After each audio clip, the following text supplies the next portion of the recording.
Hey guys, and welcome back to the channel. In today's episode, I get to interview Nick. Nick is the founder and creative director at Oliver Grace, a company he founded here in Melbourne.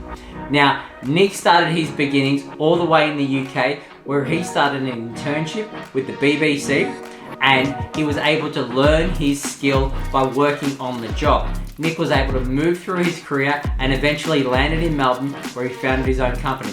Nick has a very interesting story and some great advice for all you upcoming marketers and people that want to start their own business. So stay tuned.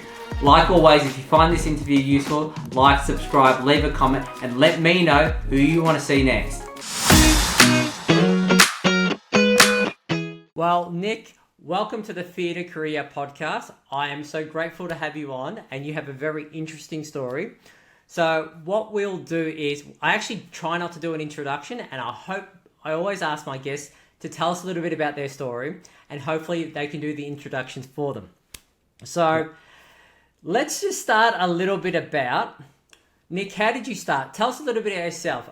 Where did you go to school? How did you get to Australia, of course? And how did you start working as well? So do you want to just start with that? Yeah, sure. I'll try and give you the abridged version because there's a bit in there. So I'm from London, born and raised. Had an interesting education because I started off in a private school and then I ended up going to a state school for high school. So kind of saw two different worlds there.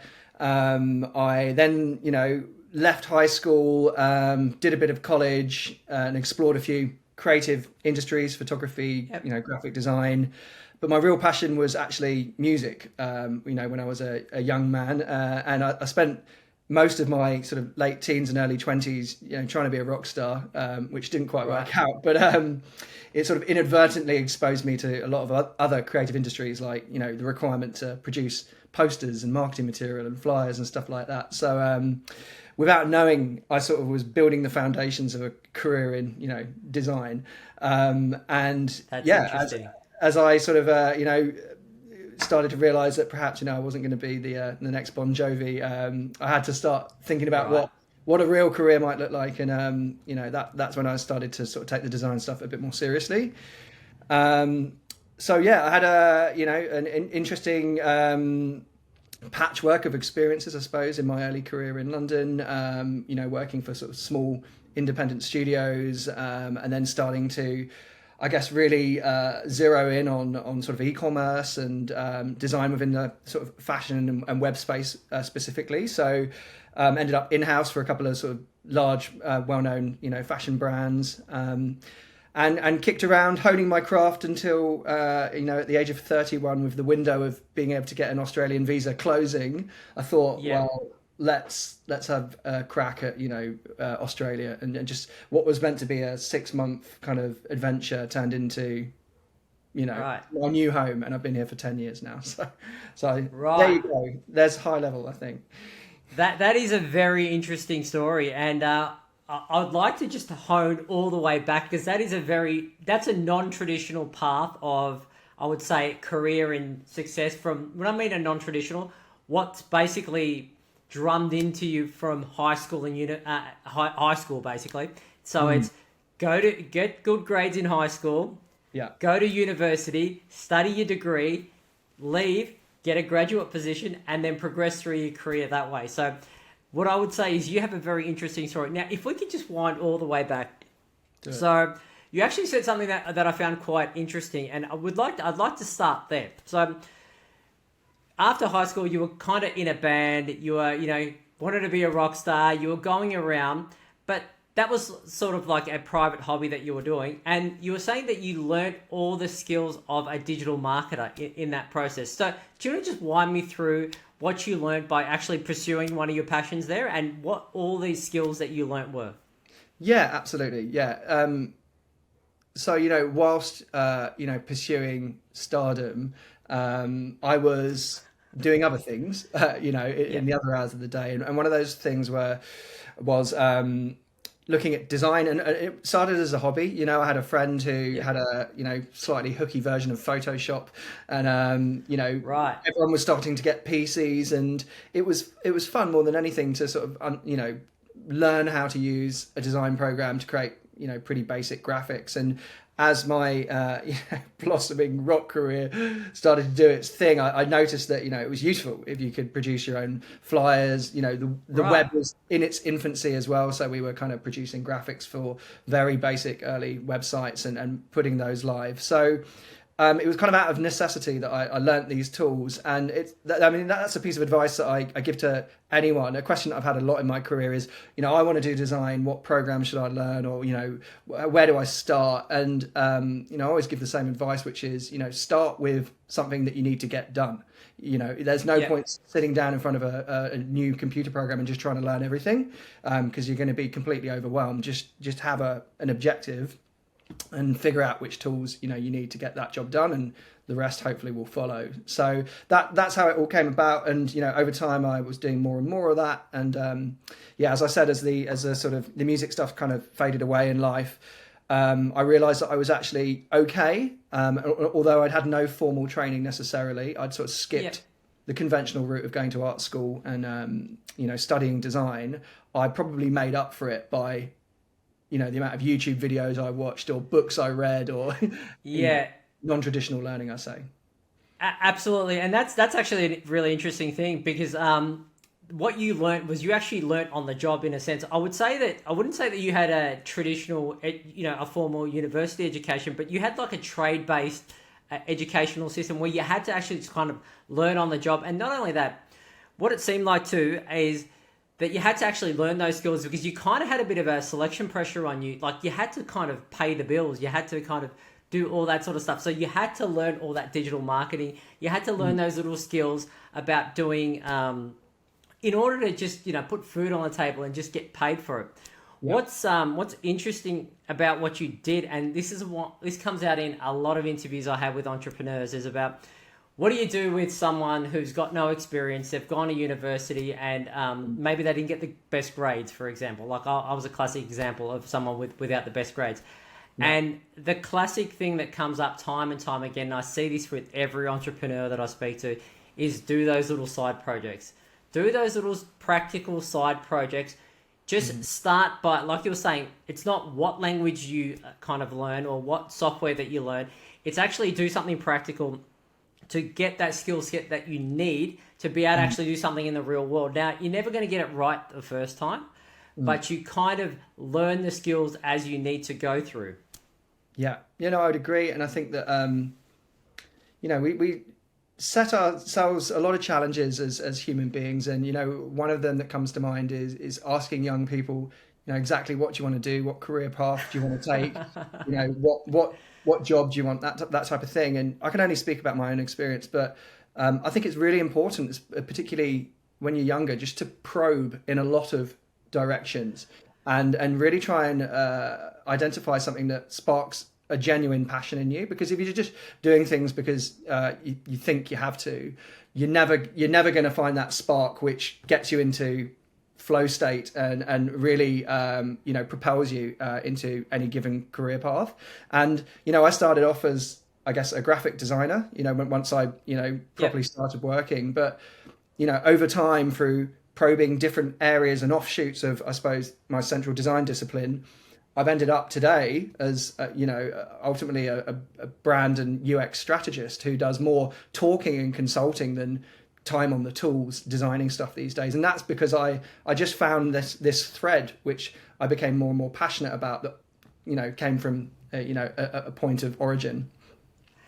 That's super interesting as well, what you were just saying there as well. So if we were to unpack that a little bit, what you're saying is just try in year 12 or the final years of university, you're kind of expected to know what you want to do for the rest of your life. Now, I find that that's a very hard stress. Personally, for myself as well, I changed multiple careers, multiple fields. I've studied multiple things as well.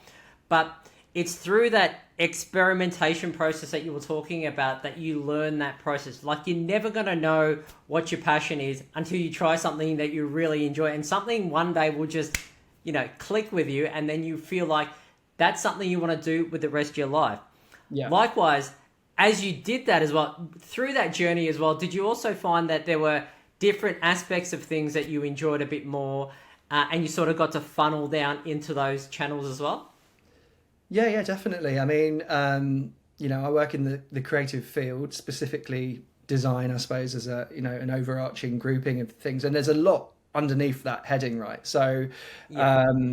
I have over the years, and I've been, doing this stuff for, almost 20 years now, found, little rabbit holes that I've ended up going down. And, over time, I guess they've just added to my toolkit, if you like, of things that I can draw on Yeah. to get good work done. So, I've gone down the behavioral economics rabbit hole and Right. learned about the psychology of design. I've gone, hard on, marketing science and how that relates to, brand strategy. I've gone, spent many years looking at UX, and websites and how you put digital products together. And, for someone that's not interested in that stuff, it would be laborious to try and get around it. But for me, each time that I've encountered those sort of areas, it's been, with me trying to get a job done typically in mind. I'm like, I want to progress because I want to try and achieve this outcome. Therefore, I need to learn about this particular area. And before you know it, you've read 4 books and you're talking about it fairly confidently. And that's super interesting as well. And just on that as well, you said you read 4 books. Now, some people absolutely hate reading. Like, I'm a classic example of a person who hated reading when I was younger in high school and everything. Yeah. It's one of my favorite things to do right now. Is it safe to say that for something that you're very passionate in, those additional workloads or those additional skill sets that you need to learn come quite naturally as well? And sometimes you do have to persist. Yeah, I think that there's a few ways to learn, right? So there is just learning on the job, and I would say that should be the majority of learning that you do if you can be exposed to that type of experience. Then there's, I guess, coaching. So there is a mentor or someone sort of invested in your progression, and they're looking closely at what you're trying to achieve and working with you on quite an intimate level. And then there's formal learning, reading books, watching videos, going to school, whatever it might be. And I think that you've got to decide what the mix looks like for you. But my feeling is try and get as much experience doing the stuff, a good dose of mentorship, and where you really need to just, get some of the fundamentals down, books and that type of thing really help.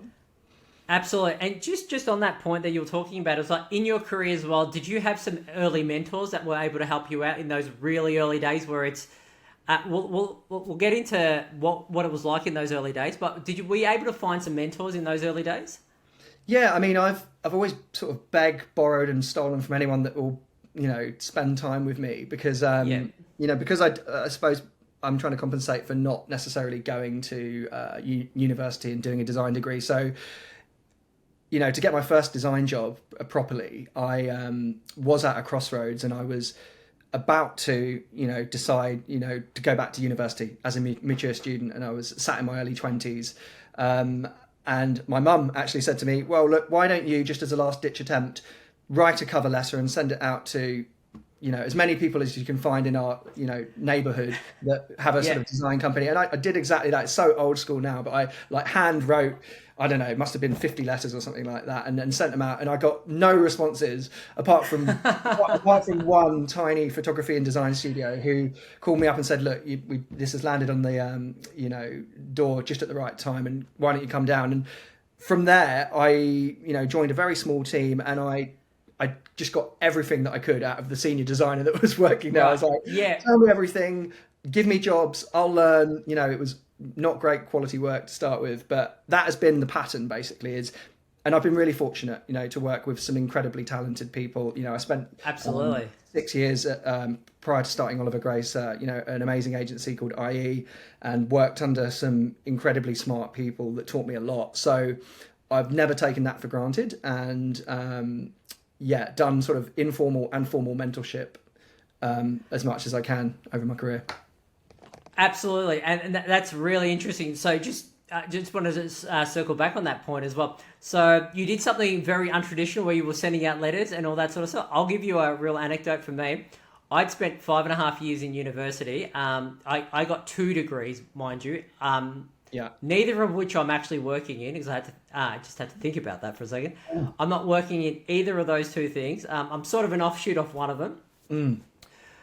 But something about persistence, and you were just sending out letters randomly to people. Sometimes you do have to do just actions with the faith that something will work out.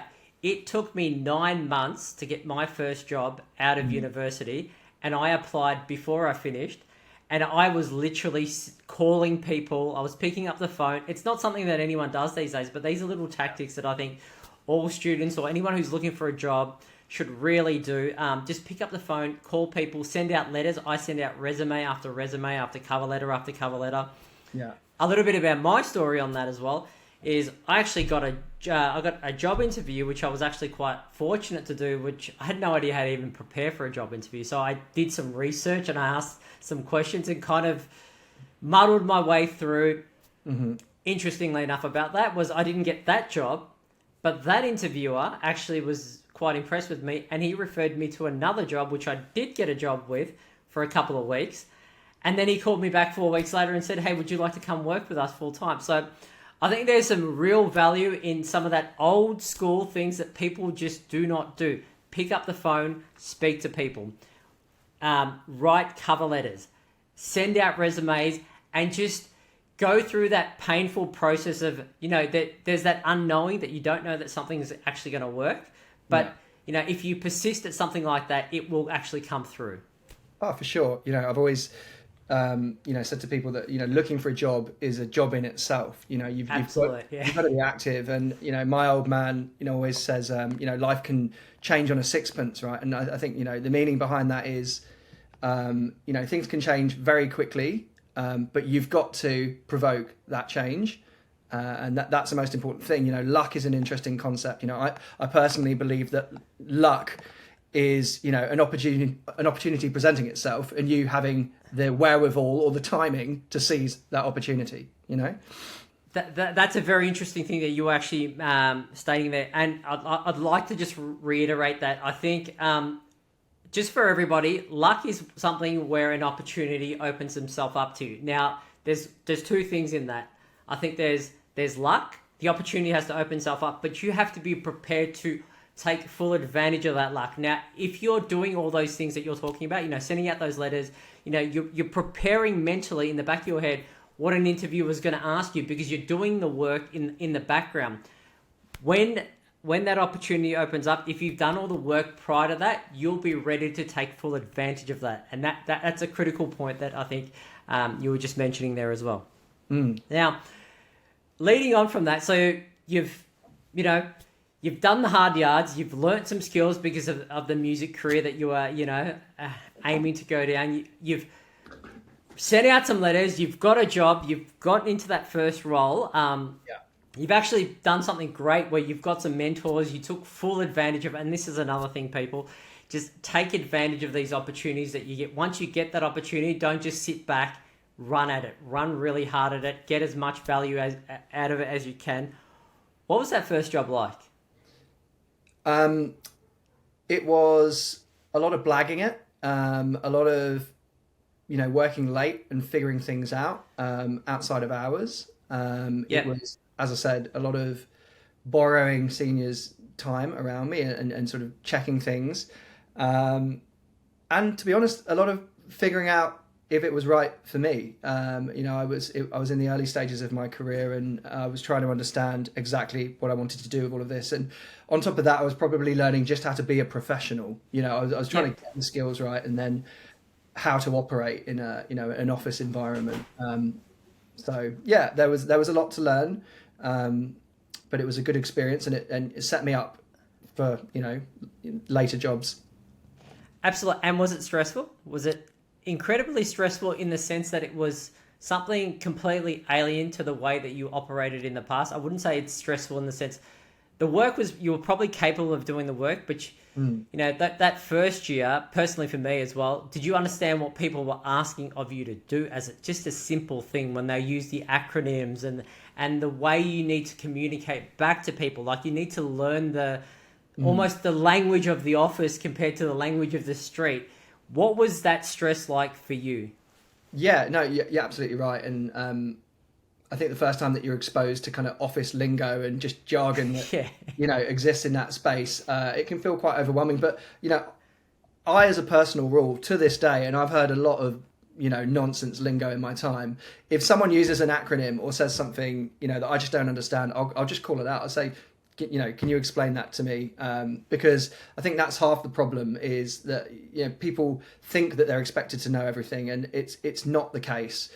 And that is something that's worth bearing in mind, is from someone starting out on their career all the way to a chief executive of a big company. Everyone, to some degree, is learning and is probably blagging some part of what they're doing, in my opinion. So absolutely, yeah, once you find peace with that, that's when I think you can actually start to progress. That's a key point. And what's interesting about that as well, what I always find as well, just because you don't understand something, if you're in a meeting trying to explain things to people, I am pretty sure there's other people in that meeting who don't know what those terms or something mean. And I think it's one of the life skills everyone can learn. And I see this in great chief executives as a classic example of this. If someone says something they don't understand, they will actually have the confidence to say, what do you mean by that? And that's something that a junior, like when I was a junior, I was frightened to ask what people were talking about, because you don't want to sound stupid, you don't want to seem unqualified, all of those sort of things. However, I find that as you progress in your career, it's a skill that you learn how to ask people. Just simply, if you don't know something, ask what it means. There's no harm in asking what something means, and always learn from it, always trying to memorize it. Try not to ask the same thing twice, obviously. Yeah, that's true. But that's a key thing. And the fact that you had that ability to do that, at the start, I think that's actually a very good, skill to have in your toolbox when you go into those office type of environments. Yeah, I mean, I'm not going to, lie to you though. Of course, there are times where I would quickly Google something or go, hey, I can read the room here, and I probably should know what this thing means. So, and that's that blagging thing coming into it. And I think there's a lot of rhetoric around imposter syndrome, and that is something that there's a lot of writing on, and is definitely a thing, and it's good to talk about. But this is only my opinion. I've almost championed a bit of imposter syndrome personally, because I've always seen sort of getting a job as a bit of at least for the first few months, a bit of an MI5 mission. You're kind of in there trying to figure things out. There's definitely gaps in your knowledge. And that's your mission impossible, if you like, to sort of crack it and to learn what you need to know within, the first few months. Absolutely. Another way, so imposter syndrome, I actually think, look, there is something true about that, but there's also a fact that you actually don't know what you're talking about. That's a critical thing as well. That's true. Yeah. And unfortunately, we as human beings tend to be lazy, and we tend to learn when the pressure's on and it's stressful. So I always try and keep the mentality that the water level's always here. Doesn't matter if you're going well or you're not going well, the water level's here. There's always more to learn. There's always more that you can contribute. The other thing you did circle on, you covered on a little bit earlier, was you were doing work late at night, trying to understand what was happening. And early in your career, I think that is a great thing if you can do that after hours, putting in some of those additional hours where you're not getting paid for it. And look, to be honest, when you start working, your salary is kind of based on what kind of value that you kind of adding to the business. At the end of the day, it's a business. It's there to make money. But it is training you. If you can put in those additional hours, just a couple of hours, maybe outside of work, learn a few extra things, think a little bit. Also, I always tell people, think a little bit broader outside of your little world of view that you're looking at. It will help you elevate through your career a lot faster as well, because you can actually connect different concepts together and just explain them in a way a lot better that people understand. I think 90% of anything in business is not necessarily about the idea as such, because the idea will eventually evolve itself. But it's how well you can communicate those ideas, and just putting in those just little extra ideas, connecting those with other departments within the organization will really help on those skills. So, big time. On that, I've got a couple of questions for you as well, just in relation to your career. Now, was that first job that you had, was that at the BBC itself specifically?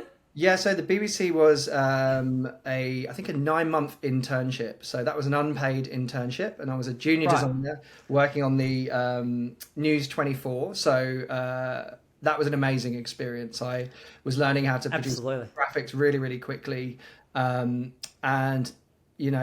unpaid internships are a bit of a taboo these days. But that Oh, was, back in the day, and I have to say it was a good experience for me. I never really thought about the money. I think I was just overawed at being in such an amazing historic place. So I was very lucky to land that. But my first proper paid job would have been the small agency that I mentioned previously, which was the Amber Room, which was a really interesting little creative studio in South London. yeah, interesting. And on that, I know the unpaid. Look, I didn't actually personally do one. I was pretty proactive, and I was looking for a paid position up front. I was always willing to do an unpaid position, but a paid position came up. But even in those first years that I was working, and again, this is back in 2007, it was $36,000 a year. Like, it wasn't something you could necessarily live on. I still had a part-time job at a supermarket, and I worked in that for 5 years. That was the interesting thing. After working full-time, so I had 5 years of experience at the supermarket while I was still working full-time. And it's just at the start of your career, I don't have any kids personally right now, but you also have that opportunity where maybe it's you pull back a little bit on your social life. You do those little bit of extra hours. You've got that capacity to take a little bit more of a risk, do that extra work as in when you progress a little bit in your career and you've got, a family and kids, you may not have that opportunity as well. So I think that's a critical thing as well. So an unpaid internship, by all means, don't starve and sleep on the street. But it's a great thing to actually do that on. So I was just having a look at, going through your career specifically. So that first role you had at effectively the BBC, which was unpaid, but you learned a lot of, skills on there. I've got here that you learned a bit of digital marketing, all that sort of stuff. The second one was at the Amber Room. What was that like when you moved out of sort of that sort of government sort of corporate feel to something that was a bit more of a actual businessy feel, if that makes sense? Yeah. Was Yeah. the environments different? Was it I wanted everything yesterday? They were a little bit less friendly, if that makes sense. Chalk and cheese, right? So I went from a huge sprawling estate in the middle of East London that was BBC White City, and as I said, I was doing whatever I was being asked to do, but was really probably not achieving too much, to working for the Amber Room, which was a few people working for a small business where I wore a few hats and really understood the connection between money coming in the door and money going out the door, Absolutely. and how that operated. And I was at that company as the GFC hit in, I think, 2008. Right. And that's an experience that will forever live with me, going from a busy bustling business to suddenly the phones stopping ringing. That was a real lesson. Given today's climate, it's there's a bit of deja vu going on, with how the world's working. So Absolutely. yeah. No, that's an interesting experience, and I would say it's terrible while you're going through that, but retrospectively, you've actually got a map in your mind of what that looks like. Interestingly enough, I started working in June 2007. Yeah. In financial planning, out of all industries. And I do remember, and all credit to my first employer as well, when that hit, he never took a day off. He came in every day. He picked up the phone, and I remember from the minute he walked in, you have your coffee, he's on the phone till the end of the day, every day for the 9 months I was at that company. And those experiences were horrible, especially when you speak to clients and they've lost life savings, they're in their early age. So that kind of experience, as horrible it is, you do learn a lot of great things about this. Given where the time is already, like these podcasts always fly, I will fly through your career history a little bit as well. Yeah. So you went to Amber Room, you did a few years there, then you've actually moved around a little bit as well. So the interesting one is you actually worked at French Connection. What was that like? What was working at a, going from that small, you've got, very different. You could have the same job in three different companies and they'll be completely different. So working at a government organisation like the BBC, or sort of semi-government, then you go to a small sort of, a boutique almost, little marketing firm, and then you go to like the big corporates. You go to the big French connections. What were they like? Yeah, different again. So as the GFC hit, the Amber Room did everything that they could to keep me on, but I ended up going out on my own and doing sort of a freelance business for a couple of years, which was its whole own brilliant experience and taught me a lot about running a business as a sole trader. But one of the gigs that I picked up was working for a female fashion brand called Warehouse. So that was kind of my first introduction into a large sort of fashion label in London, and I really found a passion for this stuff. I was very quickly doing a lot of significant bits of campaign and digital work for that company, to the point that I ended up getting headhunted by French Connection to come and work for them as their senior designer and head up their design team. So it all feels like it happened pretty quickly, but yeah, before I knew it, I'd gone from working in a tiny sort of, relatively unknown studio, and then over a course of a few years into, one of the biggest fashion brands in the world. And it was a really exciting experience from the sense that, I had a lot of autonomy. The web was still, relatively young. So you could do lots of fun stuff. And I was doing everything from, designing online campaigns and the creative itself, to running photo shoots where we'd be casting models and going through clothes and orchestrating that whole thing. So I guess I honed my craft as an art director in that role, as much as digital designer. So yeah, brilliant. And I worked there for about 2 years. Had a lot of fun, as you can imagine, working in the fashion industry. We were in Camden, and we had, Ted Baker down the road and ASOS across the street. And we all used to drink in the same pubs on a Friday afternoon, and was just a wonderful, responsibility-free time in my life that I look back on fondly. That's super interesting. I think everybody gets that one company in their career where it was just one of those fond moments where you could really easily get stuck in your comfort zone, not move on, stay there forever, and just be very happy. What's really interesting about what you said was that you got headhunted. Now, it's something that I never, back to that whole imposter syndrome thing, I never thought I'd ever get headhunted in my life for a job. But now, in the last couple of years, once you've built up your experience, and one of the things, everyone always tells me, don't move around jobs, it looks really bad on your resume and all that sort of stuff. I always say it's not that bad if you've got a good enough reason why you moved around. Now, if you stayed in a job and you were just, it got too hard and you left, that's a very bad reason. But if you've got that broader experience where you've moved around, worked in small, large companies, I think that broader experience package really helps you out, and it helps recruiters to headhunt people like you, because you have those skill sets that are malleable, I would say, in a larger corporation as well as a smaller corporation. And you may have a better understanding of another aspect of how to run a business, which is not, common to people who've stayed in the same business all the way throughout. So I think that was a key thing that you were doing. Now, leading in from that, so you were saying that you also started your own little freelance business at the site. What was that like? That's very interesting. Yeah, I mean, it was, and this is probably a pattern with both, me starting Oliver Grace and starting that freelance business. It kind of just happened out of necessity. There wasn't a day where I decided I'm going to be a freelancer necessarily. It was that, the job that I was in didn't need me as much as they did. So I was just picking up clients on the side, and before I knew it, I had enough work to fill a week. and it made sense to rent out a little studio space for myself, with some other creatives, and spent a couple of years doing kind of everything and anything. I mean, that's the beauty of working in the creative fields, is people kind of don't really understand fully what you do, but they assume that you can kind of do most creative things. So you can say yes to most stuff and figure it out pretty quickly. And I probably use it as an opportunity to figure out exactly the type of design that I wanted to do, and learn a lot in quite a short space of time.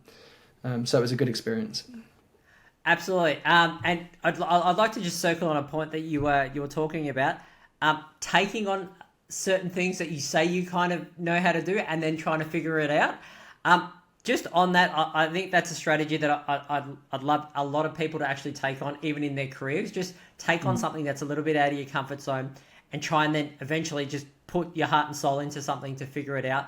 But what's that process like? What is it actually like to take on something? So there's two components of that. There's winning the business, which is a point, as I describe it, as a point of euphoria. And then the millisecond after that is, oh my God, how do I do this? Just describe for me what your experience of that was like. Yeah, I mean, I can talk to maybe a couple of experiences, specifically. I was, I guess, shopping myself around as a bit of a web designer / developer. And it was, 2009, and I could design stuff okay, but I didn't really know how to code. I could kind of cobble stuff together. And I would take on these web design gigs and just borrow bits of code and effectively create what were completely risky and, dangerously built websites. But they worked. They worked, right? They worked. That's all that matters. Yeah. The code in the back end was a complete car crash, but the website itself functioned for as long as it needed to function. And I would lie there. I remember I'd lie there in bed at night, just going, "Why isn't this thing working? What have I done?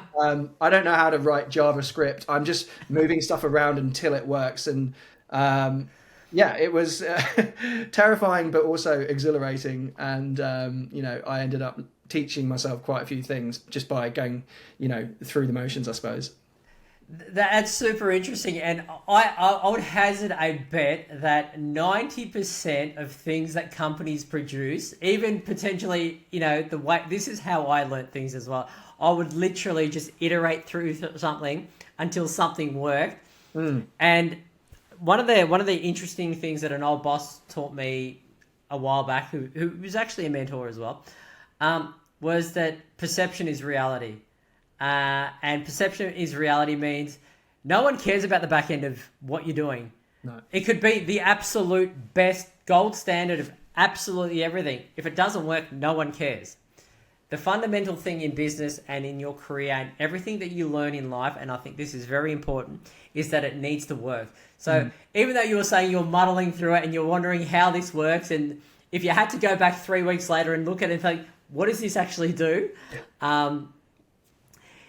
You got it to work, and that's a key skill. And I would just say to anyone looking at starting a business, you've got a business. I run my own little side business, even though I work full time. Is that what ultimately matters is getting something to work. Don't worry too much in those early days about the perfection of things. I think perfection is one of those things you can really get into trouble with if you can't get something out because you're trying to get everything perfect. But getting things done and getting them to work, I think, is a key thing. Yeah. I have an interesting relationship with perfection because, as a designer, it's actually a big part of, I guess, my approach is getting things to a point that I'm really proud of them. And I work in an industry that is visual and very competitive, so execution is key. But I agree that perfection can also be an obstacle, and I guess that this one's a hard one to teach. But over time, you start to identify, moments when it's okay to just get something out the door that gets the job done, and then moments that are critical to invest the time in executing, properly. Absolutely. And I think that's where in a senior role, they're the kind of two things that you can kind of sense check. Even when I speak with senior managers, CEOs, right, that little things that you say, okay, well, I just estimated what that was, that's fine. But this other thing, make sure you've got that locked down, because I know that causes 10 different. And I think that just comes with experience. Yeah, for sure. Yeah, and also, there was probably a reason that I wasn't prepared to learn JavaScript and do those websites properly, and that's because I was never really going to be an engineer. And what I'd found Absolutely. there, what I'd found there was like the boundary of my craft, or how. So what do I do now? Is I employ really good, talented developers to do that bit, and I stick to what I'm really passionate about. And that's a key thing as well. But the other thing too is you don't really know what you're good at the start either. And I think you kind of learn that and you hone that as you go out through your career. So anyone listening to this and kind of doesn't know what is my skill or what am I good at, just keep trying more things and you will find something you love and you will just follow that and run with it. As a classic example for myself, I think, university days, I didn't get the best grades. I sort of got into a job. I changed around a bit. It took probably 4 or 5 years of experience before I actually started, getting that groove and learning how to get better at things and sort of moving throughout my career. And then after that, the progression was really slow. And then it sort of starts going a lot higher just because you kind of get better and you find something that you love. Now, I'm conscious of time and I want to limit this to an hour because I know how busy you would be. So just on that as well. So you've started your own little business. You've done some side hustle. Then you've obviously after that, I think you went back to work at, I think it's called IE Digital. Is that correct? Yeah. So that was my first, proper job in Australia, and I ended up spending, quite a few years there. They got me my permanent residency and all that good stuff. So talk me a little bit through that as well. So you just jumped on a plane and said, "Oh, just come and." Did you start that in the UK and then move to Australia, or you just jumped on a plane, came to Australia, and said, "I think I need to get a job. I'm 31. I'm going to run out on that visa thing." Yeah, something like that. Well, it's a longer story, but a friend of mine basically called my bluff. He was working at a travel company, and I'd been mouthing off in London for ages about going to Australia. With little action, and he phoned me up one Wednesday afternoon and said, "We've got a sale on, it's going to go live at lunchtime. It's a one-way ticket to Australia with a visa for 400 quid. Do you want to do it?" And and he said, "You've got to let me know because they're going to sell out immediately." And I decided, then and there, right, I'm moving to Australia. And so I phoned him back. I said, "Yeah, book the ticket." And that was, you book the ticket, and then in 6 months was the flight. So I had 6 months in England to prepare myself for moving to Oz. Right. And then I was just, I moved out here. I did not know a single person, and all I had was the phone number of one of my dad's mates' ex-girlfriends, and I ended up staying with her for a while and doing everything that I planned to do. Find my own place, find my first job at IE, and the rest is history. Can I just ask you one more thing on that, and we'll get on to Oliver Grace? What was that experience like when you landed in Australia? You've got no job. You kind of, your mate called you on a bluff, and you booked a ticket, and then you arrived. What was that like? It was probably the most exciting thing I've ever done in my life. I think not everyone in life is going to get an opportunity to just up sticks and move to the other side of the world, and that's okay. If you want to stay in one place or close to home, that's cool. But it's an amazing experience to just start from scratch and make a new social network of people that are relevant to exactly who you are. As of today, it's been brilliant. It was the best thing that I ever did. And, now happily married to a wonderful Brisbane girl with a young daughter. Right. And, I'm definitely not going home anytime soon. Yes, definitely. And not only that, were you amazed? Did you land in Melbourne? You landed in Melbourne?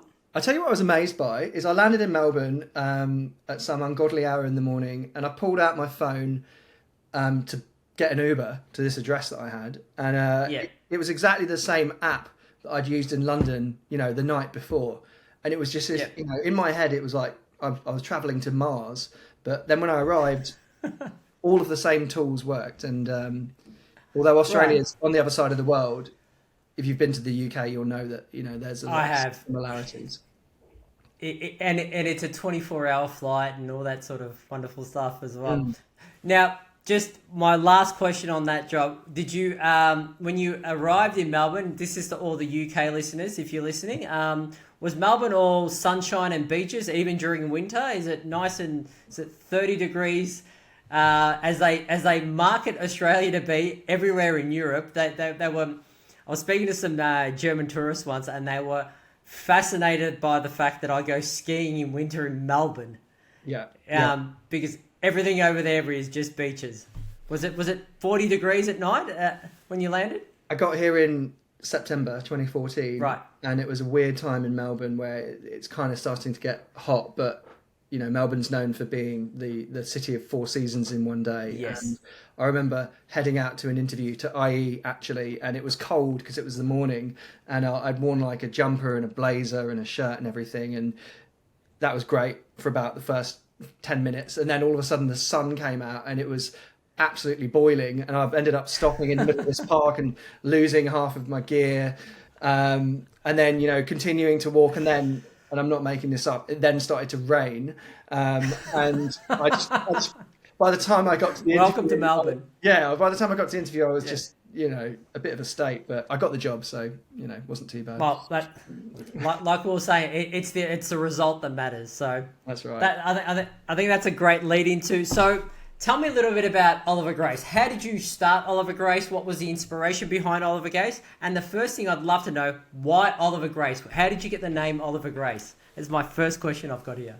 Yeah, cool. Oliver Grace is me and Bonnie, my business partner's middle names. Right. We name other companies for a living. So doing our own company was an interesting experience. And we had lots of ideas on a page in front of us, and it was just the one that stood out. The letters looked great, and it felt kind of established and grown up. And a lot of other creative agencies are called things like, Laser Dog or, Infinity or whatever it might be. And this one just felt, a bit more grown up, which is how we are some of the time. Definitely. And what was that like? What was it like? So you've registered your business. What was it like getting that first client in the door? Did you have some prep about who you were going to approach? What your design differences were going to, like, how were you going to do different to the competition? Why go to a large marketing firm compared to you? What was your big point of differentiation when you were starting Oliver Grace? Yeah, I mean, as a small business, you got the benefit of having lower overheads, so you can, be, I guess, competitive price-wise. I make that sound, by the way, like it was a strategy. It was just ignorance more than anything. Ignorance is a great strategy sometimes, trust me. So, charged probably way less than I should have. And maybe it speaks to the quality of work I was doing in the previous role. But as soon as people heard that I'd sort of set up shop and was doing my own thing, people started to reach out and say, I've got a little project. Do you want to have a go? And back to the sort of blagging story, that when you're starting a creative business and you've not got a lot of work to show for it, you have to get creative with what you're going to do with people, and you've got to talk about past experiences and lean into just the knowledge that you've got to reassure people that you will get the job done. Don't do any free work ever if you don't have to. Yeah, it's a trap you can get into. Yeah, absolutely. But before we knew it, it was a year, and we'd had a load of runs on the board and some work that we could talk to, and things were going okay. Yeah, definitely. And what was that first year actually like? Was it, how many hours are you working a week? How often are you seeing your girlfriend? And did you have kids at the time? I didn't, no. My daughter's 6 months old, so okay. I had a couple of clear years, but what I did have was COVID, right? So we started a company in late 2019, and before we knew it, COVID was upon us. Right. So we had to send everyone home from our, we only had a handful of people, but we had to send everyone home and start working from home and getting used to, that whole experience and employing people that you weren't going to meet physically for 6 months. which was super interesting, but worked. And actually, for a business that works primarily in designing things for screens and digital and what have you, the Right. COVID was actually a good thing for us. I know a lot of people struggled, and I really feel for those people. But for us, everyone, because they couldn't, look at their bricks and mortar solution as, being the place to focus, they went online, and for us, that was a good outcome. And it was a little bit like, COVID was a horrible thing for a lot of people. I know a lot of people that struggled during, and a lot of small businesses struggled through COVID as well. So I don't want to make light of, but it's actually a proof point for your product and your service as well. Like if you're doing digital, well, if it doesn't work remotely digital, it kind of gives you that feel of, is this working? Would I use this product? Would this messaging work for me if I'm digital and I'm remote as well? So that first year, and this is, and it's another thing that you were just mentioning about as well. Starting a small business is hard. You go through struggles. There's always cash issues at every small business. Yeah. But you went straight into a pandemic. Like, I've never seen a business plan that says risks, pandemic. You know what I mean? No. And you know what? We missed out on all of the government assistance as well because we didn't submit a BAS statement or something within a given time frame. So we didn't get any help, which wasn't help. Yeah.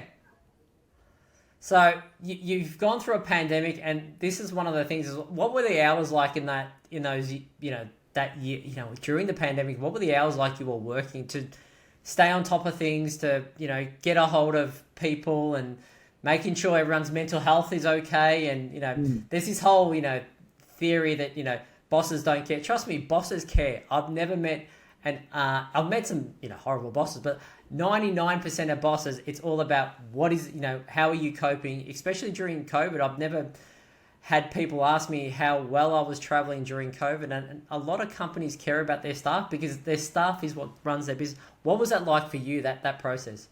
Yeah, totally. Well, I definitely have two rules, one for myself and one for my team. So we've always been, pretty firm on the belief that people should work normal hours, and we don't expect them to work overtime unless they really want to, or the project really, really demands it. But I don't want anyone to use their personal time unnecessarily. For myself as a business owner, I'm on pretty much all the time. If I'm not doing work, I'm thinking about how we can do work better, which sounds all-consuming, but if you're passionate about what you do, can be pleasurable. I spend my spare time reading about how to run businesses better, and it's okay. I mean, there's always going to be an element of existential questioning around where's the work going to come from, and have we got enough of it, and how do I keep everyone happy? But that probably just keeps you going, and if you're not ready for that type of experience, then you're probably not cut out for running a business, and that's okay as well.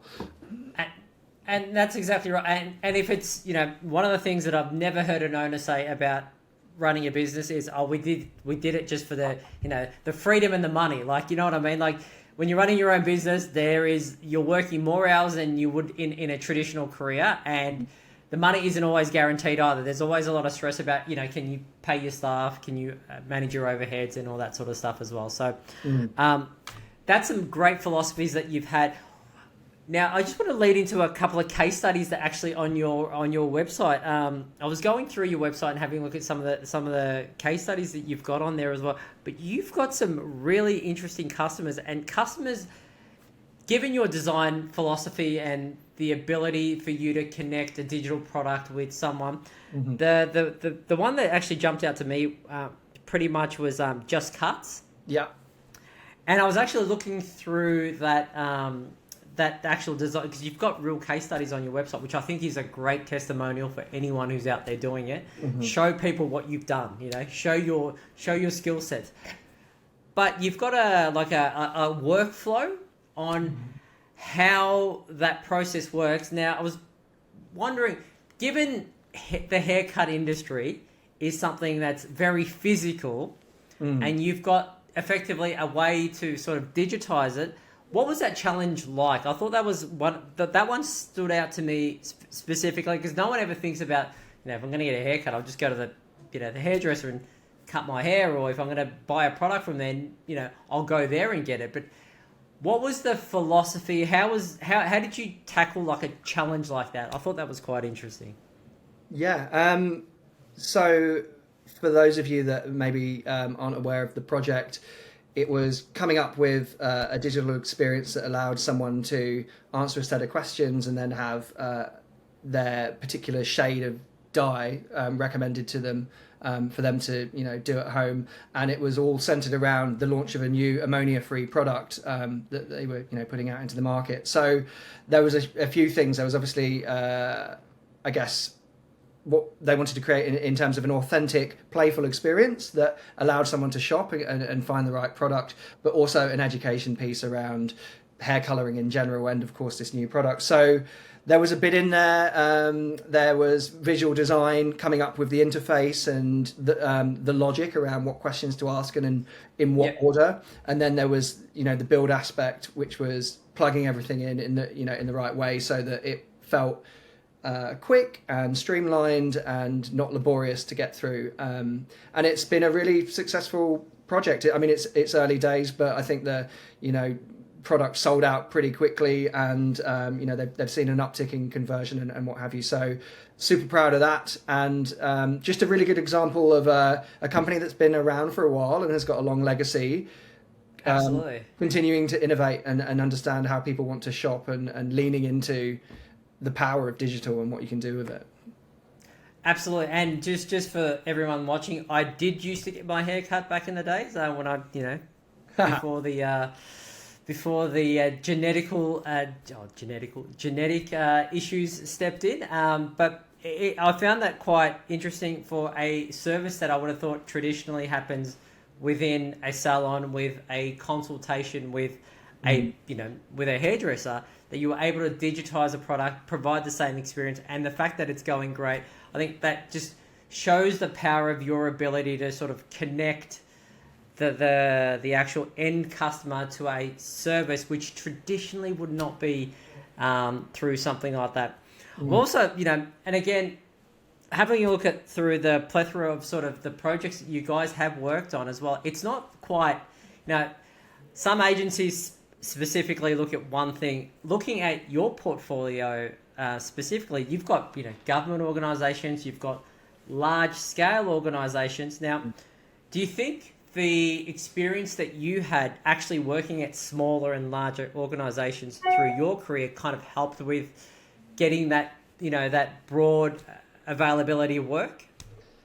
Yeah, I would say so. And there's a lot of conversation, particularly in our industry, around niching down and trying to find a small pocket or vertical that you should focus on. And I understand the value in that, and I think that there's a lot of efficiencies to be gained by zeroing in on a particular type of work that you want to do. But what I believe is that central to all of the work, regardless of who we're working with, is a strong human-centered design philosophy, which is based on finding the most meaningful problem to solve, right, and then using creativity to solve that. So whether it's hairdressers or the Civil Aviation Safety Authority, it's the same principles underneath it, I would say. Right. No, definitely. And question for you: how did you come up with your specific philosophy? Is that something that you learnt throughout your career, or is it something that you sort of found, studied, and just innovated on over time? I think that I'm still learning exactly, Right. what my personal philosophy is, but along the way, I've learned either frameworks that are validated and we know do the job, and I've brought them into my arsenal of things, like human-centered design as an example, something I believe in really strongly, and I guess applied on top of that my own take on things, and maybe that's another piece of advice for someone starting out is that in my field, for example, there's more books on branding and design than you could ever read, and if you read all of them, you'd feel that there was some pretty contradictory advice in terms of frameworks or how to approach things. And just because someone's written it doesn't necessarily make it true. It's just their interpretation of getting the job done. So I think it's really good to read or expose yourself to a lot of thinking, and then figure out what's right for you in your context. And that's what I've always done, I suppose. Awesome. I think that's a great philosophy to actually follow in anything you do in pretty much in life. By all means, read everything, but that doesn't mean anything you read is necessarily perfect. Now, I'm mindful that we've already hit the hour, and I could go on for hours and hours and hours and more. But why don't you tell us a little bit about Oliver Grace? Tell us a little bit about your company. How does everyone get in contact with you? So, do you have the old elevator pitch? Tell us a little bit about your company. Yeah, no problem at all. Yeah, I should be good at this. I do it enough. So Oliver Grace is a user experience and brand strategy company. And what we specialize in is helping businesses or individuals to become standout performers in their space, and then build the platforms for them to lead from. So what that means is we love figuring out what makes a company special, and how they should talk about that effectively, and then look at the best way for them to communicate that with as many people as possible and serve their given audience. So we use a whole load of design and creative tools and tricks to get that done. But fundamentally, it boils down to understanding what you're trying to achieve and then coming up with creative ways to solve that problem. Awesome. And how do people get in contact with you? So you can find us at www.olivergrace.com.au or on Instagram at olivergrace.studio, I believe. Remarkably, we've got a business name that if you Google, you'll probably find us in one of the first couple of results. So you can do that as well, which is what I'd probably do. Perfect. And not only that, at the bottom of this video, we'll put all those links that you spoke about. Yeah. So if anyone wants to get in contact with Nick, by all means, check out those links and put in is it just an EOI that they put through the email? Yeah, absolutely. On the website? Drop us a line. Love a coffee, love a chat. We'll hang out. Perfect. Nick, I'm mindful we're over the hour mark, and I generally try and limit these to an hour. Nick, thank you so much for coming on the podcast. I will send you an email just with all the links and everything, so we can just put that in below. As a final note, now this is the last question I generally ask people, and it's a bit of an oxymoron question. I would say, how many years has it taken you to become effectively an overnight success? Because everything that when you speak to people, everyone's an overnight success. How many years has that taken you in that process? I would say that, as I said, I don't think I'm finished yet. I probably wouldn't count myself as a success. It's good to practice some humility, but I really found my feet, I think, in my mid to late 20s. I kind of messed around for a while, trying a few things out. But in my late 20s, I was doing some proper work, and I'd really found my passion. And that's when I guess I put my foot to the floor on my career and went to, where I am today. So it's okay if you're, in your early 20s and you haven't figured things out. It's okay if you're in your 50s and you haven't figured things out. But, keep probing, keep trying things out, and hopefully you'll find something that you can be passionate about. Absolutely. And any parting advice for people that you would like to say? What would be your key skill, parting advice to anybody who's at the start of their career, or they're looking at the next stage where they want to jump over, maybe start their own business? What would be the number one thing that you would say? I think we've covered a lot. Obviously experiment, find peace with not knowing everything, but maybe just a couple of other functional things, particularly when you're young. It's okay to move around a few times, kind of moving up and sideways. That's the way to make more money, meet more people, learn more skills. So I'd encourage you to do that. Try to stick in most jobs for at least a year if you can. Otherwise your LinkedIn looks a bit patchy. And don't deal with shit people. I know it sounds crude, but I've had toxic managers in my life, and I've stuck in the job for longer than I should have. And they can be a real barrier, you know. So if you find yourself in a situation where you're just dealing with stuff that you don't need to, it's a big old world, and there are other opportunities out there, and find a way to do something that makes you feel better about yourself. Perfect, Nick. I think that's a key point too. I've personally been in situations where I've been bullied as well. Don't hang around. It is not good for you, and it's not actually good for the manager either as well. So there's always another job, and I think that's a key message for anyone working. Yes, work hard, everything, but don't hang around with, as you were saying, shit people. That's a key thing. I think that's a really good note to lead on. Nick, thank you so much for coming onto the podcast. I really appreciate it. You're actually my fourth guest. This video will be available for everyone to have a look at. I will break this down into a couple of versions for people. So there'll be a bit about your career, there'll be a bit about the company, and then the whole thing will go up as first. So thank you so much for coming on, and I wish you guys the best of luck at Oliver Grace, and we'll be monitoring everything you guys do on LinkedIn. And if something interesting comes up, I'll leave a comment, and all your details will be at the bottom of this video. Thank you. Cheers, Tarika. Have a good day. Cheers. You too. Thanks. See ya. Bye. Okay, guys, so I hope you got a lot of value out of that interview. Now, if you've got a job interview coming up, or you're preparing for a job interview process, check out the link below. It's my free course on how to prepare for any job interviews. We go through the key things that knock people out all the time. Fashion and hygiene. What are the common questions you're likely to be asked? What questions do you need to prepare for? And critically, what do you do if you've started applying for jobs and you've got missed calls from recruiters? Now, those are screening calls, and you have to pass those in order to get through the next stage. So if you want access to all of that, please check out the link below. Like always, best of luck with your career.